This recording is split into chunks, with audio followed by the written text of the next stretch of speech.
In 1961, the Supreme Court decided two cases involving state blue laws, McGowan v. Maryland and Bromfield v. Brown.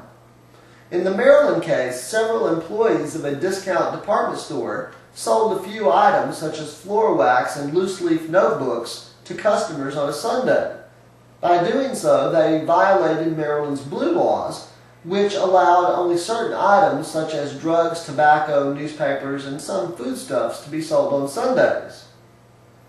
The Pennsylvania case involved Abraham Bromfield, owner of a retail clothing and home furnishing store in Philadelphia.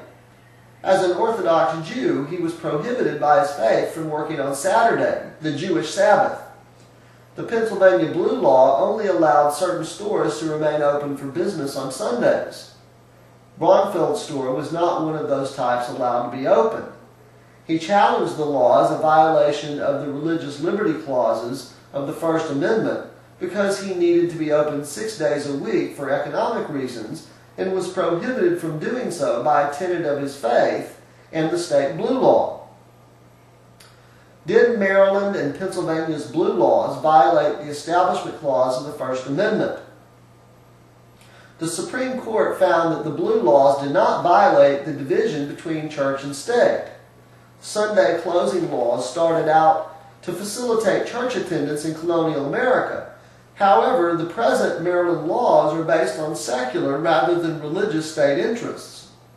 The laws are to improve the health, safety, recreation, and general well-being of citizens. The present purpose of the laws is to provide a uniform day of rest for all. The fact that this day is of particular significance for various Christian sects does not bar the state from achieving its secular goals.